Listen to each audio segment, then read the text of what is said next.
Gaji hakim naik hingga 280%.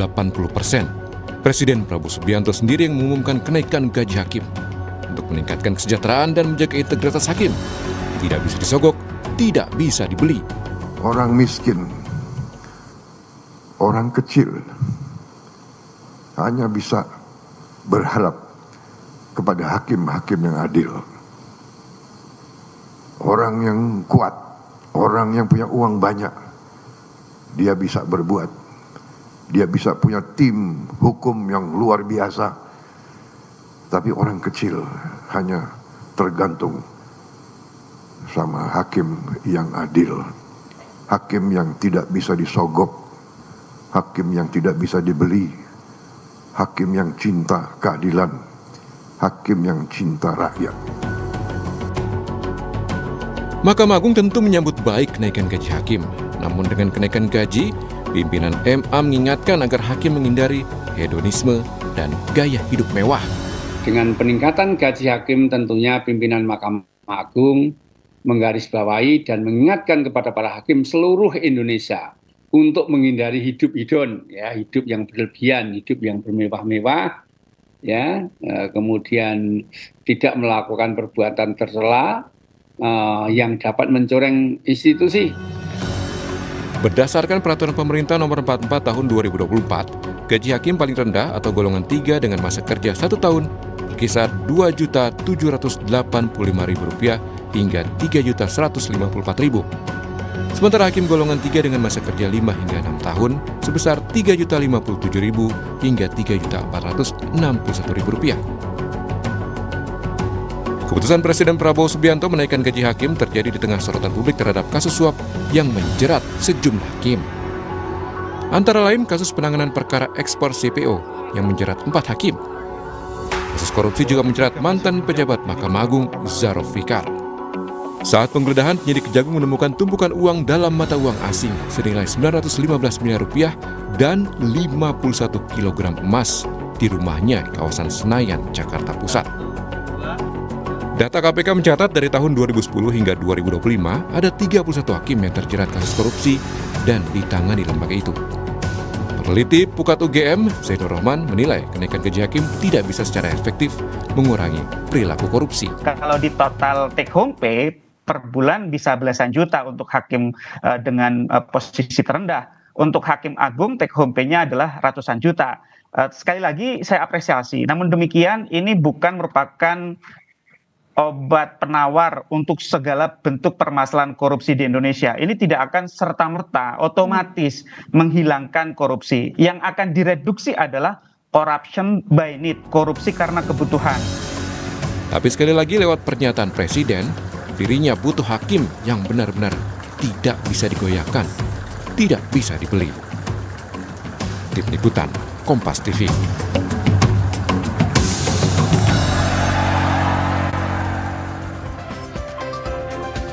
Saudara, Presiden bilang orang miskin, orang kecil hanya bisa berharap pada hakim yang adil. Kemudian seberapa besar kenaikan gaji hingga maksimal 280% ini bisa mempengaruhi kinerja hakim. Kita akan ulas bersama dengan sejumlah narasumber saudara yang hadir di studio. Ada juru bicara Kantor Komunikasi Kepresidenan, Ujang Komarudin. Selamat pagi, Kang Ujang. Selamat pagi, Bang Bremana. Assalamualaikum. Waalaikumsalam, salam sehat Kang Ujang. Kemudian ada juga yang hadir dari sambungan daring, saudara, peneliti Pusat Kajian Anti Korupsi UGM, Zainur Rohman, dan juga Hakim Konstitusi 2014-2022, Prof. Aswanto. Selamat pagi, Mas Zainur, Pak Aswanto. Selamat pagi. Baik. Pagi, Mas. Kita ke Kang Ujang terlebih dahulu nih, Kang. Ini kan gaji hakim naik ini ya. Ini sebenarnya pertimbangannya tuh apa sih? Ini kan, oke, kata Pak Presiden ini buat meminimalisasi supaya tidak ada korupsi gitu ya dari lingkungan hakim. Kemudian pertimbangan lain itu apa sih? Apakah utamanya itu? Karena kan kita lagi dihadapkan sama banyak hakim juga yang berkasus gitu ya belakangan ini, dari mulai CPO, kemudian juga Ronald Tanur. Ini apa pertimbangan utamanya sebenarnya? Harapannya ada 3 hal yang diinginkan oleh pemerintah. Ya. Yang pertama itu kalau boleh kami jelaskan kepada publik, Bang Brema ya. Pertama, integritas hakim semakin kokoh. Jadi dengan kenaikan gaji itu paling tidak mempertebal keimanan gitu, hakim, bahwa negara, bahwa Bapak Presiden, bahwa pemerintah memperhatikan apa yang menjadi kebutuhan dan tuntutan dari para hakim itu, ingin gajinya naik gitu, dan sudah sebelumnya kan dinaikkan dan Bapak Presiden ingin menaikkan kembali gitu, dan ini jumlahnya kan luar biasa ya, yang baru gitu, yang muda itu 280%, artinya ada kepedulian dalam konteks menjaga integritas yang kokoh bagi para hakim. Dan yang kedua adalah ini soal jangan sampai mereka juga para hakim ya yang wakil Tuhan di bumi gitu tergoda. Artinya bagaimana hakim ketika gajinya sudah naik paling tidak bisa menahan godaan itu. Godaan tekanan, godaan suap, ini kan luar biasa terjadi di negara kita gitu. Oleh karena itu kita antisipasi dengan kenaikan gaji. Kepedulian Bapak Presiden ini sangat nyata dan sangat clear. Kenapa? Karena kita tahu dan sama-sama tahu dalam konteks peradilan kita kan tadi masih banyak yang minus, masih banyak yang bolong, masih banyak yang busuk. Oleh karena itu perlu kita tata dengan baik. Nah yang ketiga Bang, yaitu tentang putusan hakim benar-benar berpihak pada keadilan, bukan pada kekuasaan, apalagi tekanan politik. Ini menjadi penting kalau gerbang terakhir ya keadilan itu dipegang oleh hakim, hakimnya memutus dengan keadilan, ini kan menjadi sesuatu yang positif bagi sistem hukum ke depan. Oleh karena itu pondasi menaikkan gaji hakim itu menjadi penting sebagai bagian daripada untuk membangun sistem hukum yang lebih komprehensif. Nah kita tahu bahwa yang paling penting bagi kita adalah bagaimana memperbaiki yudikatif ya. Kalau yudikatifnya ini bersih Bang, nanti efeknya ke yang lain akan positif, akan baik, akan bagus gitu. Karena kalau pengadilannya nggak bagus, ya mohon maaf gitu bahwa yang lain-lain juga akan busuk lagi. Nah oleh karena itu harapan keadilan itu ada di pengadilan salah satunya sebagai gerbang terakhir keadilan itu sendiri. Oleh karena itu publik, rakyat Indonesia menuntut gitu keadilan itu, dan itu adanya pada hakim, dan Pak Presiden paham betul psikologis dari para hakim yang alhamdulillah ya Pak Presiden memutuskan akan naik dengan angka yang tentu rasional, terukur, dan itu juga sudah dipertimbangkan dengan matang oleh Bapak Presiden. Nah, ukuran ini apa nih Kang? Kalau misalnya Pak Prabowo bilang ini sudah terukur sampai maksimal ada yang 280%. Kemudian apa yang menjadi pertimbangan-pertimbangan, misalnya golongan sekian naiknya sekian, golongan sekian naiknya sekian, itu apa formulasinya? Ada nggak di balik itu? Ya tentu formulasinya keadilan kan. Sama misalkan saya dengan dosen ya, dengan kepangkatan 3A, 3B, 3C itu sudah ada semua. Sudah ada aturannya. Dengan hakim juga sama. Tentu pertimbangannya ada pada Presiden dan tentu Menteri Keuangan yang akan mengkaji itu, dan itu sudah tuntas dalam konteks soal berapanya gitu. Yang jelas tunggu saja nanti gaji itu akan naik ya seperti yang sudah disampaikan oleh Bapak Presiden. Tetapi yang lebih penting adalah sebenarnya ini apresiasi yang besar dari Bapak Presiden untuk memastikan bahwa kesejahteraan hakim itu betul-betul bisa dirasakan, sehingga keadilan itu bisa ditegakkan. Tapi anggarannya ada nih, Kang Ujang. Sebenarnya ya, kalau kita ngomongin soal sekarang lagi efisiensi gitu, sudah ada pos-posnya. Kami selalu berkali-kali mengatakan bahwa APBN kita kan cukup sehat ya, cukup kuat untuk bisa menaikkan gaji hakim.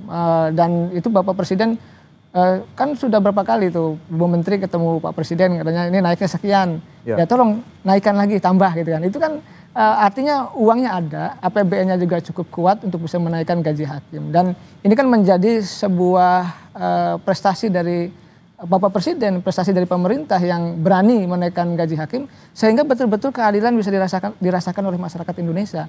Nah Bang, kalau kita lihat ya konstruksi keadilan kita ini ketika dulu saya kuliah gitu ya, terlihat ada mafia peradilan. Ini kan harus dibasmi. Nah, salah satu pondasi dasarnya yang menaikkan gaji hakim, walaupun bukan satu-satunya faktor ya untuk bisa katakanlah menjaga keadilan itu sendiri. Tetapi paling tidak ketika gajinya naik, maka tuntutan profesionalisme, tuntutan untuk membangun integritas, membangun akhlak yang baik gitu ya, membangun putusan yang berkeadilan, itu menjadi tuntutan juga bagi para hakim. Bahkan saya nonton di YouTube gitu ya, di videonya Ketua MA yang mengatakan bahwa kalau hakim baru itu terima transfer aja 100.000 bisa dicopot. Itu kan artinya apa yang disampaikan oleh Bapak Presiden menaikkan gaji hakim sudah bergerak. sudah jalan gitu. Tinggal bagaimana nanti para hakim itu bekerja secara profesional, menjaga integritasnya dengan baik begitu. Paling tidak dari satu sisi dari gaji sudah dicukupi, nanti yang lainnya menyusul gitu ya soal yang faktor-faktor lainnya ya. Oke, kita ke Prof. Aswanto. Prof. Aswanto, memang gaji hakim yang tidak naik selama belasan tahun ini sebenarnya kecil ya? Apa seperti apa? Karena kan selain ada gaji ada juga tunjangan yang juga jumlahnya sebenarnya tidak kecil. Bagaimana Prof. Aswanto? Terima kasih. Assalamualaikum warahmatullahi wabarakatuh. Waalaikumsalam. Mas Ujang, Pak Sainur ya, yang saya hormati, dan tentu teman-teman di studio, para pemirsa. Sebenarnya kalau kita melihat mengenai kinerja peradilan dalam hal ini hakim, menurut saya tidak hanya gaji yang menjadi persoalan. Tetapi ada 3 hal yang menurut saya yang harus menjadi concern kita. Pertama tentu soal integritas hakim. Nah, kalau kita berbicara mengenai integritas, itu tidak selalu berkaitan dengan duit. Integritas itu adalah sesuatu yang memang sifatnya innerly kait sebenarnya ya. Jadi di situ perlu mekanisme untuk rekrutmen hakim yang betul-betul gitu. Siapa yang berintegritas yang bisa direkrut gitu. Yang kedua soal pengawasan baik internal maupun eksternal, saya kira ini penting juga jadi catatan. Nah, yang ketiga mungkin kalau ini ya gaji gitu ya. Tapi sebenarnya kalau kita mau lihat perbandingan penghasilan ASN yang PNS hakim dan PNS lainnya, menurut saya hakim sudah termasuk yang tinggi gitu. Nanti malah kalau hakimnya tinggi sekali gajinya, lalu kemudian ASN yang lain seperti di Pemda itu malah jadi satu problem lagi menurut saya. Nah, tentu kita tidak bisa membandingkan antara penghasilan gaji hakim dengan hakim di beberapa negara gitu ya, dengan hakim Indonesia. Misalnya kalau kita bandingkan antara penghasilan hakim yang tertinggi itu di Singapura dan Australia ya. Singapura dan Australia, Jepang juga termasuk tinggi. Tetapi kan memang indeks per kapita mereka memang tinggi gitu. Jadi bukan hanya hakim yang tinggi gajinya, tetapi ASN yang lain, pegawai yang lain, pegawai pemerintah yang lain juga tinggi. Nah, di Indonesia kalau kita mau lihat sebenarnya gaji hakim itu dibanding dengan ASN itu sudah tinggi gitu. Misalnya di tingkat Mahkamah Agung ya. Mahkamah Agung itu kalau PP 55 kalau nggak salah itu ketua Mahkamah Agung itu sekitar 125 juta per bulan. Lalu wakil ketua 87 kalau nggak salah, lalu hakim-hakim anggota itu sekitar 70-an, 72 kalau nggak salah. Nah, coba kita bandingkan dengan ASN yang lain. Ini kan sudah tinggi banget gitu. Yeah. Apalagi tadi Pak Mas Ujang menyinggung soal gaji dosen. Gaji dosen itu kasihan Pak. Ya bukan karena saya dosen. Gaji dosen yang paling tinggi misalnya golongan 4E yang sudah 30 tahun bekerja, itu kan gaji pokoknya paling tinggi 7,5 juta. Kalau dia guru besar tentu ditambah 2 kali gaji pokok, sehingga seorang guru besar di perguruan tinggi itu terima sekitar 25 juta. Itu sama dengan gaji hakim yang baru gitu. Gaji hakim yang baru dilahirkan oleh kampus. Nah, sehingga menurut saya ya tidak hanya soal gaji yang jadi problem sebenarnya. Banyak hal yang harus dibenahi, terutama soal integritas tadi. Bahwa memang ada pengaruhnya gaji terhadap integritas itu ya memang ada, tetapi tidak selalu berhubungan langsung gitu. Karena Amerika misalnya, Amerika itu gaji hakim cukup tinggi gitu ya. Sekitar kalau dirupiahkan mungkin sampai 500 juta per bulan gitu kan. Tapi di Amerika juga masih ada kasus hakim dapat kena suap gitu. Jadi ini bukan jaminan gitu. Memang ya kalau kita secara umum melihat beberapa negara yang gaji hakimnya tinggi, itu memang tingkat penyimpangan putusan itu tidak terlalu tinggi. Tetapi ada satu yang penting, ini kebetulan ada Mas Ujang. Yang paling penting sebenarnya menurut saya, hakim itu yang di samping mungkin kebutuhannya ada need tadi, tapi ada yang tidak kalah pentingnya menurut saya, ini menjadi catatan untuk pemerintah. Ini intervensi kekuasaan kepada hakim gitu. Banyak hakim yang kalau dipengaruhi diintervensi dengan duit mungkin tidak mempan, tapi ketika diintervensi dengan kekuasaan dia tidak bisa apa-apa gitu. Oke. Saya kira banyak. Nah, kalau kita mau buka-bukaan dan teman-teman hakim, kalau uang mungkin masih ya yang apa bagus agamanya mungkin dia bisa terhindar. Tetapi sekalipun bagus agamanya, kalau itu intervensi kekuasaan ini menurut saya agak susah gitu. Oke. Nah, sehingga bukan hanya jumlahnya menurut saya yang harus diperbaiki untuk mencegah intervensi itu seperti Jepang. Di Jepang itu di konstitusinya pasal 80 itu diatur mengenai gaji di konstitusi gitu. Jadi dia tidak bisa diombang-ambing oleh kekuasaan gitu. Oke. Tapi kalau kita ya kita bersyukurlah kepala dan kepala dan perutnya sudah dipisah. Kalau dulu kan sudah gabung gitu. Kalau dulu kan kepalanya di Mahkamah Agung, kemudian untuk kehidupan sehari-harinya ada di Departemen Kehakiman. Ya. Nah, sekarang kita bersyukur sudah satu atap gitu. Mudah-mudahan tapi kita berharap bahwa dengan gaji yang tinggi ya hakim paling tidak bisa diminimal, terutama yang berkaitan dengan hakim yang hidupnya hedonisme gitu. Oke, Saya kira ini itu, Mas. intervensi yang harus diwaspadai bukan cuma intervensi keuangan tapi juga intervensi kekuasaan ini ya yang menjadi salah satu yang harus diwaspadai juga. Saya ke Mas Zainur. Mas Zainur, ini kan Anda sempat bilang di beberapa media gitu ya, ada corruption by need and corruption by greed gitu ya. Kalau kita ngomongin tadi intervensi keuangan terkait dengan misalnya dia memang korupsi karena butuh, karena memang gajinya kecil, dia ada di pedalaman yang mungkin biaya hidupnya juga tinggi, kemudian keperluan hidupnya juga tinggi, tapi juga ada banyak sekali kasus-kasus di mana corruptionnya ini by greed, memang karena serakah aja, gajinya sudah besar, sudah cukup, tapi tetap aja mau terima suap. Bagaimana pandangan Anda, Mas Zainur? Ya, ini yang pertama saya tetap sampaikan apresiasi kepada Presiden ya, yang punya kepedulian untuk memperbaiki dunia peradilan kita. Menaikkan gaji ini bisa menjadi salah satu bagian dari upaya untuk memberantas judicial corruption. Tetapi percayalah, hanya menaikkan gaji saja tidak akan berpengaruh banyak terhadap berkurangnya korupsi jual perkara di dunia peradilan kita. Seperti pernah kami sampaikan beberapa kali bahwa ini akan menjadi jawaban untuk corruption by need. Contohnya apa? Contohnya adalah begitu tingginya beban keuangan yang harus ditanggung oleh hakim-hakim pratama ya, mereka-mereka fresh graduate. Mereka yang tinggal dan ditugaskan di daerah 3T, kalau mereka misalnya setiap tahun harus mudik, mereka setiap tahun harus menjenguk orang tua gitu ya, itu yang biaya yang harus dikeluarkan sangat besar. Belum lagi soal tunjangan kemahalan. Di daerah-daerah 3T itu tingkat kemahalannya jauh lebih tinggi daripada misalnya di Pulau Jawa. Betul, di sana ada kebutuhan nyata terhadap harga-harga yang harus disesuaikan. Sehingga bagi mereka sangat tepat, sangat layak kalau diberikan kesejahteraan yang baik. You pay peanut, you get monkey gitu kan. Nggak mungkin lah kita bisa mendapatkan sumber daya manusia terbaik kalau ya kita tidak bisa menjamin kesejahteraannya. Nah, kembali lagi pertanyaan dasarnya adalah apakah ini bisa menjadi solusi? Tentu menjadi bagian dari solusi iya, menjadi solusi tunggal tidak gitu ya.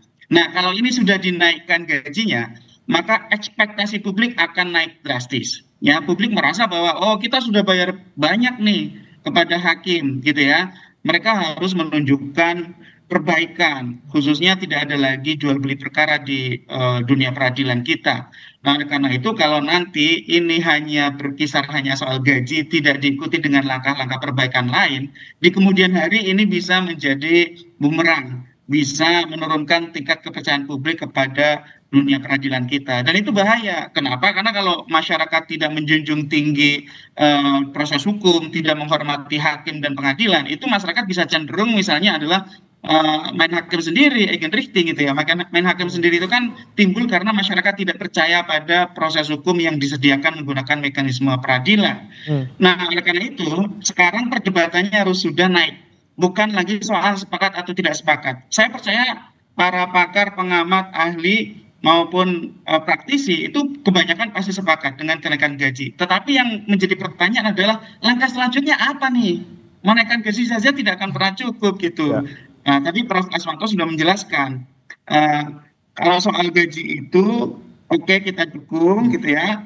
Tetapi juga yang pertama proporsional. Prof. Aswanto tadi menjelaskan bagaimana nih proporsionalitasnya dengan yang lain-lain. Saya justru ingin menambahkan lagi proporsionalitasnya dengan sesama aparat penegak hukum. Ada jaksa, ada polisi, ya. Perkara di dalam perkara pidana itu kan terintegrasi, namanya Integrated Criminal Justice System. Perkara itu tidak akan pernah sampai ke pengadilan kalau di depannya itu korup. Tidak akan dibuat penyidikan, tidak akan ada penetapan tersangka. Sudah ada penetapan tersangka, sudah ada penyidikan, bisa di SP3. Kalau di depannya itu dilakukan jual beli. Pertanyaan saya, apakah polisi dan jaksa tidak dimutasi, tidak diputar seperti hakim? Sama persis. Jadi mereka juga mengalami problem yang sama, ya. Misalnya nih, lulusan-lulusan akpol atau pendidikan jaksa, mereka kan akan disebar ke seluruh Indonesia. Gaji dan penghasilan mereka itu jauh di bawah hakim. Nah, ini juga harus dipikirkan proporsionalitasnya oleh pemerintah.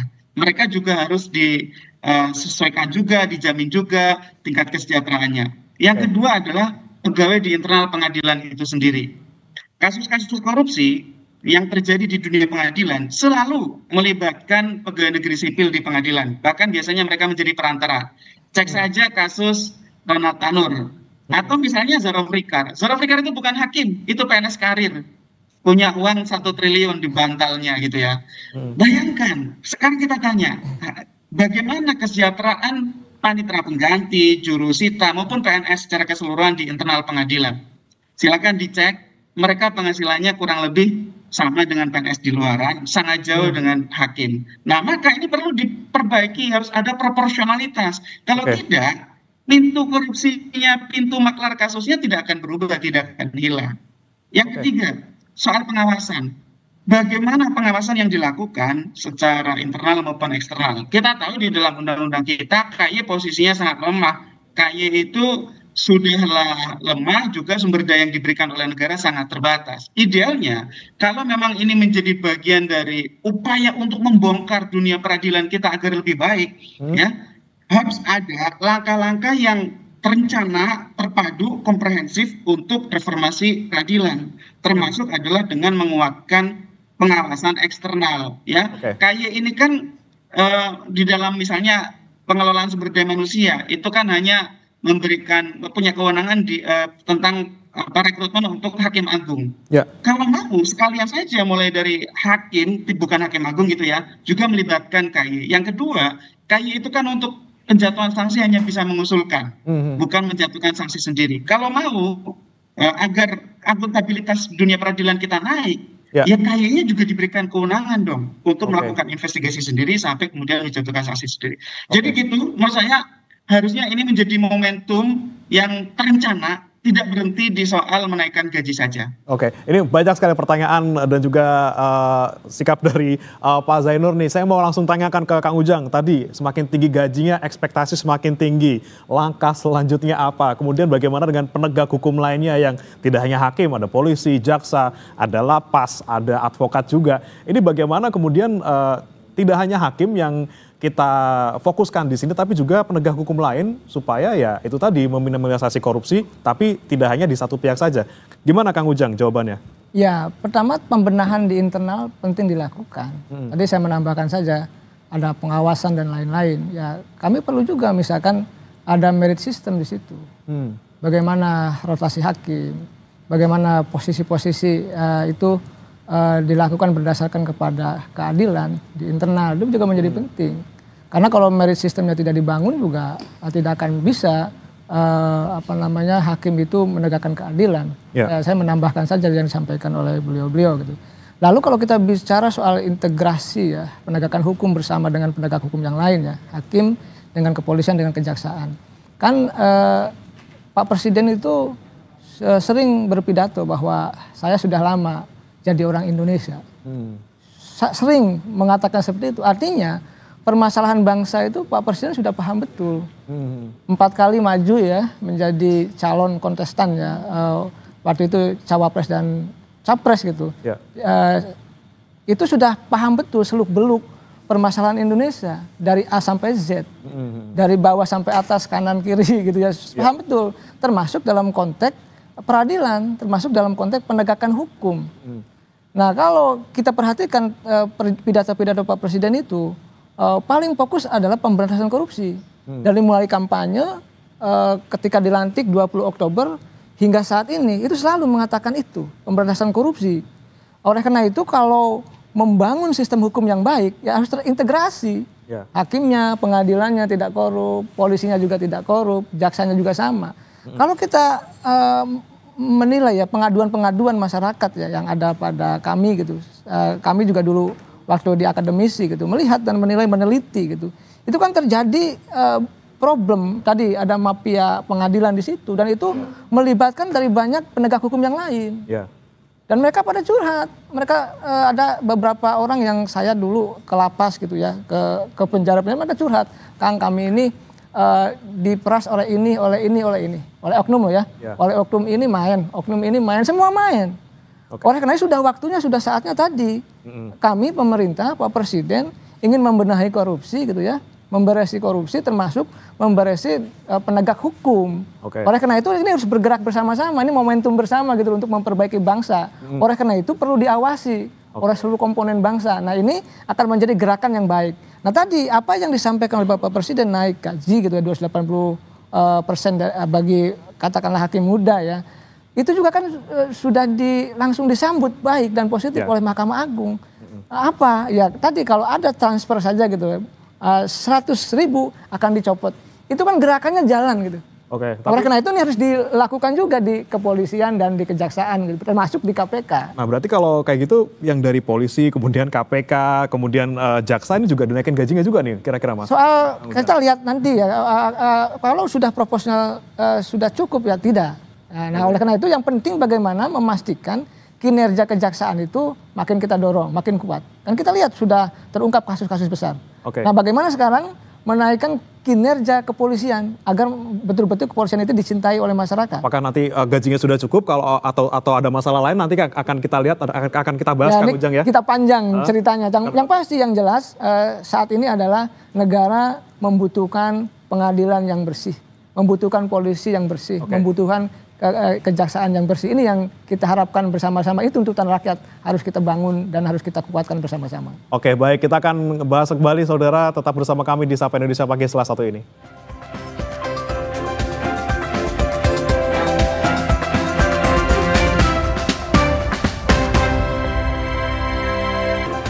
Anda kembali di Sapa Indonesia Pagi, saudara, dan masih membahas terkait dengan kenaikan gaji hakim yang memang tidak menjadi satu-satunya solusi untuk bisa memberantas korupsi di sistem peradilan. Namun memang bicara lagi soal gaji ini, saya mau tanya lagi ke Kang Ujang sebelum saya ke Prof. Aswanto dan juga Mas Zainur.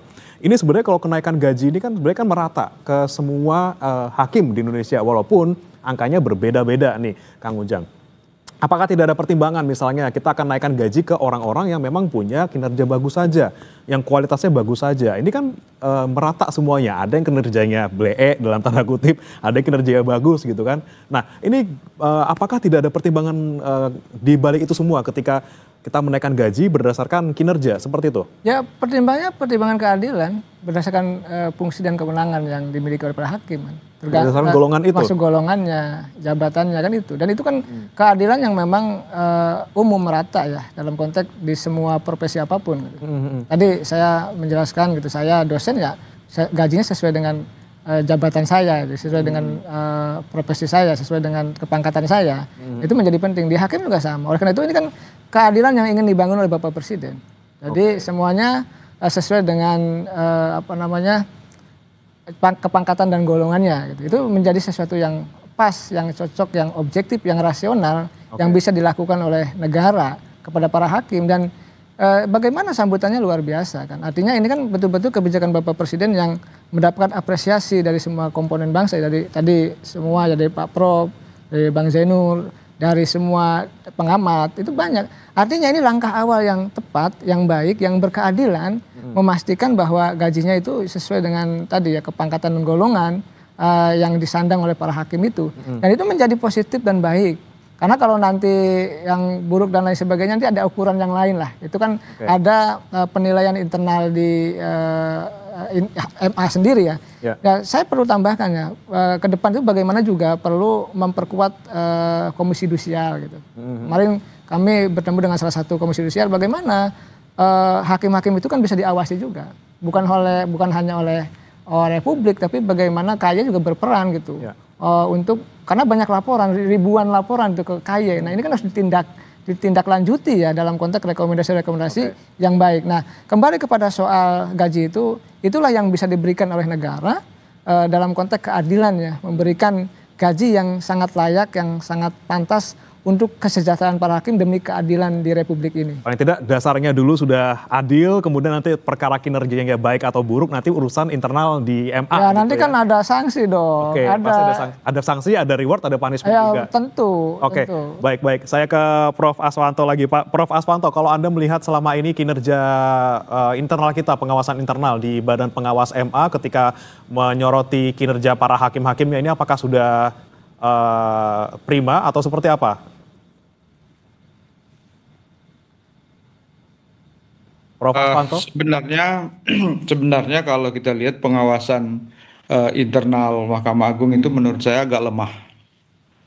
Lemahnya kenapa? Kita lihat misalnya tadi saya sampaikan bahwa memang kalau Mas Ujang tadi mengatakan ini soal gaji, saya kira kita setuju itu. Kita setuju, bahkan ada riset yang dilakukan oleh World Justice Project dari Asian Bank Develop itu mengatakan bahwa rendahnya gaji itu sangat memicu putusan-putusan yang tidak adil gitu. Nah, jadi saya kira dengan menaikkan gaji paling tidak satu masalah bisa teratasi gitu. Tetapi persoalannya menurut saya yang tidak kalah pentingnya ada soal pengawasan. Nah, saya lihat di Mahkamah Agung, mohon maaf, pengawasan internal kita masih lemah. Kenapa masih lemah? Kita lihat misalnya ada kasus di Amerika di mana ada seorang hakim yang menerima, ada 2 orang hakim yang menerima uang sokok dari penjara swasta gitu ya. Itu sanksinya luar biasa. Mereka dijatuhi pidana 17 dan 18 tahun gitu. Sementara kalau kita lihat di Indonesia, teman-teman hakim yang terlibat dalam kasus korupsi itu pidananya cenderung rendah sekali. Ini mungkin karena semangat korps gitu ya, melindungi sesama korps gitu. Untuk tidak mengatakan melindungi sesama koruptor gitu. Kita lihat hakim-hakim yang terbukti melakukan tindak pidana korupsi di Indonesia itu hukumannya sangat rendah. Dan ini kan bisa menjadi salah satu pemicu hakim, ya udahlah. Nanti kalau terbukti kita korupsi kan yang periksa kita kawan kita hakim, ya sudahlah dia akan kasih hukuman yang rendah. Nah ini yang menurut saya lemah. Oleh sebab itu menurut saya mestinya, saya setuju dengan Pak Zainur Rohman tadi dengan Mas Ujang, kewenangan KAY itu mesti diperkuat Pak. Kalau kewenangan KAY diperkuat, KAY diisi oleh orang-orang yang punya komitmen yang luar biasa untuk memperbaiki peradilan, dan dia diberi kewenangan misalnya untuk menjatuhkan sanksi, saya kira ini satu masalah bisa teratasi. Tadi Mas Nur betul, kalau ada hakim yang melakukan pelanggaran etik yang menjadi kewenangan menjadi kewenangan KAY, itu kan sanksinya diusulkan ke Mahkamah Agung. Dan banyak sanksi-sanksi yang diusulkan oleh KAY ke Mahkamah Agung itu tidak ditindaklanjuti oleh Mahkamah Agung. Nah ini mungkin itu tadi sesama hakim harus saling melindungi gitu Mas. Nah saya kira itu poin yang penting bahwa pengawasan internal dan pengawasan eksternal harus diperkuat. Untuk pengawasan internal, Mahkamah Agung harus konsisten, harus tegas gitu. Termasuk kalau jika ada hakim-hakim yang terbukti melakukan tindak pidana korupsi, mestinya sanksinya harus diperberat. Jangan justru diringankan gitu sanksinya. Yang kedua, lembaga pengawas kita KAY mesti diberi kewenangan yang besar gitu. Kita lihat misalnya KAY yang dulu diberi kewenangan untuk mengawasi hakim Mahkamah Konstitusi, ya karena hakim Mahkamah Konstitusi itu powerful, dia batalkan pasal yang memberi kewenangan untuk mengawasi dirinya. Akhirnya kan terjadi juga penyimpangan di Mahkamah Konstitusi. Sama-sama kita paham. Ada penyimpangan keuangan, misalnya ada mantan hakim yang terbukti melakukan tindak pidana korupsi dan sebagainya gitu. Karena ini lepas dari pengawasan. Nah, mestinya Mas Ujang ini, mumpung Mas Ujang, tolong deh kayak diberi kewenangan yang bagus Mas Ujang. Tidak hanya mengawasi tetapi diberi kewenangan untuk menjatuhkan sanksi. Oke, tidak hanya internal tapi juga eksternal. Tapi saya mau ke internalnya lagi nih, Prof. Aswanto. Ini kan ada pernyataan dari Ketua MA bahwa nanti bakal dikasih namanya mystery shopper atau pengawas rahasia gitu ya. Hati-hati, nanti bakal ada kacamata, ada kameranya, ada di bolpen. Dia sudah bilang seperti itu. Nah, ketika Ketua MA sudah bicara seperti itu, apakah memang nanti bisa dipastikan itu berjalan dengan baik untuk bisa mengawasi hakim-hakim kita yang kira-kira terima suap langsung ditindak? Gimana, Prof. Aswanto? Saya kira kita tidak boleh seuzon. Saya kira kalau ada keinginan seperti itu dari pimpinan tertinggi peradilan ya, peradilan umum Mahkamah Agung, saya kira kita harus mendukung itu. Kita harus mendukung itu. Memang harus dicari sekian sekian strategi atau banyak strategi untuk bagaimana mengawasi hakim ini. Karena itu tadi makanya harus seiring semua perbaikannya. Integritas dari awal harus diperbaiki, mekanisme rekrutmen hakim harus diperbaiki gitu. Yang memang tidak memenuhi persyaratan dari awal secara psikologi memang tidak bisa diperbaiki, ya jangan diterima dong jadi hakim. Jangan diterima. Dan kita berharap ya, kalau hakim sih saya kira masih lumayan ya, tidak terlalu banyak informasi yang mengatakan bahwa untuk menjadi hakim harus membayar gitu ya. Tetapi misalnya di polisi, di jaksa, itu banyak informasi yang kita dapat bahwa untuk menjadi polisi, untuk menjadi jaksa harus bayar. Nah, saya kira kita berharap sebenarnya Mas Ujang sebagai seorang akademisi yang masuk di dalam sistem pemerintahan, tolong deh ini betul-betul diseriusi, karena kalau menurut saya seperti yang Mas Zainur katakan tadi, ya ini integrated criminal justice system nggak bisa berhasil dengan baik kalau tidak diperbaiki secara menyeluruh gitu. Polisinya harus diperbaiki, jaksanya harus diperbaiki, lawyernya juga harus diperbaiki. Jangan asal teman-teman peradi jangan gampang memberikan izin praktek untuk seorang pengacara yang memang kita tahu bahwa dia tidak punya integritas yang bagus gitu. Oke, baik. Itu saya kira, Mas. Baik, saya ke Mas Zainur lagi. Mas Zainur, banyak sekali poin yang disampaikan oleh Kang Ujang dan juga Prof. Aswanto tadi, terutama terkait dengan pengawasan, baik internal maupun juga eksternal. Yang kita soroti juga mungkin KY tidak punya kewenangan yang sebegitu besarnya untuk menindak hakim-hakim yang nakal. Mungkin hanya bagian etisnya saja gitu. Apa yang bisa Anda cermati, Mas Zainur? Ini memang kan politik kebijakan negara yang berubah-ubah ya. KY itu adalah constitutional body, dia disebut di dalam Undang-Undang Dasar. Namun sayangnya ketika diterjemahkan di dalam level undang-undang, undang-undangnya itu cukup reduktif dibandingkan dengan tujuan awal pembentukan KY. Sekarang kita bisa melihat secara objektif lah, KY itu dengan apa yang sekarang berjalan itu sangat lemah. Bahkan kehadirannya dan ketidakhadirannya itu agak susah untuk dibedakan gitu ya. Ada dan tiadanya seperti tidak ada bedanya. Tentu kan ini sebenarnya menyedihkan. Bukan KY yang butuh, tetapi dunia peradilannya yang butuh. Butuh pengawasan eksternal gitu ya. Jadi masyarakat yang butuh KY untuk mengawasi Mahkamah Agung dan badan peradilan di bawahnya. Dulu kata Prof. Aswanto betul, pernah mengawasi MK, undang-undangnya sudah pasalnya dibatalkan gitu. Nah, oleh karena itu menurut saya, jika ini negara serius untuk ingin memperbaiki dunia peradilan kita, salah satunya adalah harus melakukan revitalisasi komisi yudisial. Ya, seperti halnya bagaimana dulu para perumus Undang-Undang Dasar perubahan itu membuat komisi yudisial. Satu yang paling penting menurut saya adalah memberikan kewenangan kepada KY, tidak sekadar rekomendasi, tetapi juga dapat menjatuhkan sanksi etik. Tentu nanti bisa dibuatkan forum lagi untuk adanya keberatan, adanya banding gitu ya, atau mungkin bisa juga dibuat gradasi ya untuk sanksi ringan dan sedang. Tetapi untuk sanksi berat misalnya itu harus bersama dengan Mahkamah Agung. Tidak apa-apa, tapi jangan seperti sekarang. Kayaknya sekarang sangat disayangkan menurut saya kewenangan yang diberikan sangat terbatas. Yang kedua, bagaimana agar KY itu juga menjadi center of excellence untuk integritas hakim. Jadi sudah ada usulan ya, sudah ada kajiannya juga agar KY itu dijadikan sebagai lembaga yang menanamkan nilai-nilai integritas untuk Mahkamah Agung dan badan peradilan di bawahnya. Dalam bentuk apa ya? Dalam bentuk diklat ya, dalam bentuk sosialisasi dan seterusnya, termasuk menjaga integritas hakimnya begitu ya. Nah, ini bisa lakukan misalnya dengan melakukan perubahan Undang-Undang KY maupun mengesahkan RUU jabatan hakim ya. Yang ketiga adalah bagaimana juga agar KY diberikan porsi yang cukup di dalam pendidikan dan pelatihan hakim secara keseluruhan. Jadi nanti bisa terlihat, tadi Prof. Aswanto menekankan soal merit system. Mana yang berkualitas, mana yang tidak, mana yang titipan, mana yang murni, mana yang berintegritas, mana yang tidak. Itu kan semuanya bisa dikelola secara terpadu. Yang kedua adalah pengawasan internal, yaitu Bawas MA. Bawas MA itu harus kita akui memang juga masih sangat lemah. Ini bisa dari sisi kelembagaan bisa diperbaiki misalnya dengan menjadikan Bawas itu sebagai Inspektorat Jenderal. Tentu kalau diberikan kewenangan sebagai Inspektorat Jenderal, upgrade kelembagaan itu nanti bisa punya banyak kewenangan-kewenangan tambahan seperti misalnya di bidang audit dan lain-lain. Ini nanti akan bisa lebih efektif. Kenapa? Karena tidak semata-mata ya berfokus kepada hakimnya, tetapi juga tata kelola pengadilan secara keseluruhan, termasuk juga para pegawai. Sekali lagi, yang sering dilupakan pembahasan mengenai judicial corruption adalah peran dari PNS MA gitu ya.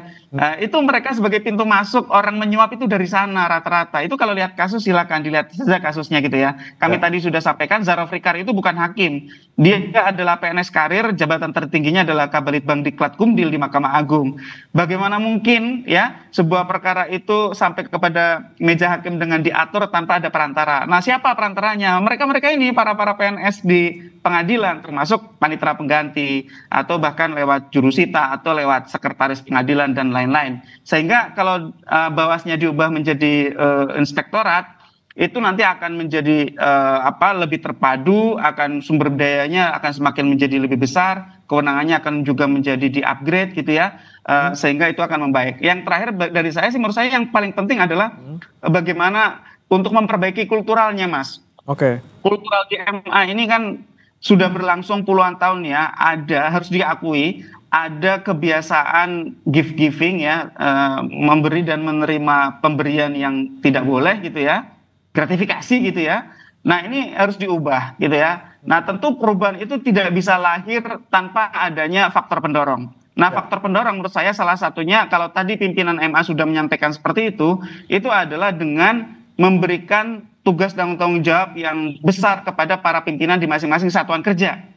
Idealnya seperti ini, di masing-masing pengadilan, ketua pengadilan itu kan punya kewajiban untuk melakukan pembinaan dan pengawasan.